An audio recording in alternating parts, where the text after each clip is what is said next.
Alright guys, I thought I'd figure out the block thing in the suspension. So what I'm going to do here is I'm going to remove the valve stems from the shock, deflate it, get it off the stand, and then see if it travels freely. Now I have the blocks out right now. I think I'm going to put them back in when I have the air out of the shock and see how it travels. We'll see. Okay, so here's the wheel, and the valves are out of my shock extenders, and I'm just going to push down, easy going on the wheel, and seems to move kind of stiff, a lot stiffer than I thought it would be, but it did compress, and there it is down, and up, yep, down, yep, up, down, ouch, rolled over my toe there a little bit. Put my toe on the bottom so that, okay, there's just gravity pulling the shock out. My thumb there helped, and putting weight on it here. Let's see, I'm putting about 30-40 pounds on it, and it does get a little stiffer toward the bottom, but if I'm putting enough force to bottom it out, that wouldn't be an issue. Alright, we're going to put the blocks in and tighten her up and see how. Okay, now the block is back in right here, and if we examine this a little bit more closely, we could see that this distance from the slider tubes to the bottom is shortest when the shock is extended. So we're going to go ahead and try it again on the lift and push test and see how. Okay, lifting it here. Now let's push down and see if it's about the same pressure to compress.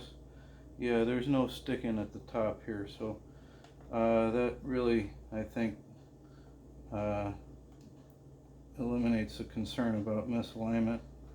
Pushing it all the way down is where it actually gets the stiffest, but it does go all the way down, and then if I'm lifting, I have my toe down below, but right up at the top here is where it should get stuck if it were getting stuck, and it's not. And again, I'll just push down.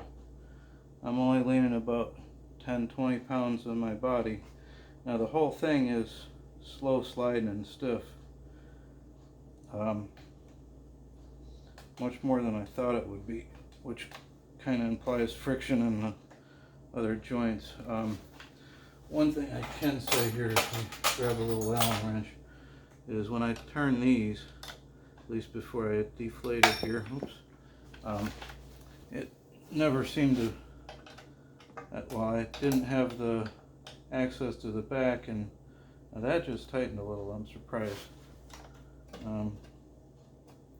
So maybe I am getting a little binding on that. That's tight as can be, as it should be.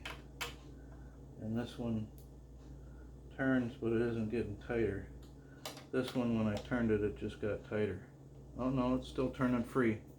Okay, so you can see I never got a wrench on the back side, and it just turns, although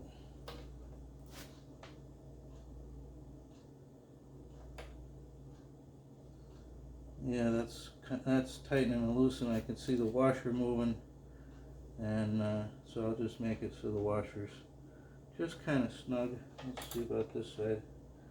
Same idea. Does it loosen or does it? Yeah, this one loosens up easy too. So those two main joints there, I just loosened a little. But no, that's still got the same kind of resistance. My guess is the slider tubes have enough resistance to do all that. So at the bottom, it seems stiffer, which if there is a tube alignment thing, it would be from the top to the, and that's all mechanical designed that way, so I don't think that's an issue. And then at the bottom, or fully up, it travels just as easy. So time to put her back on the stand and reinflate the shock. I'd say that's good bullshit on the block theory.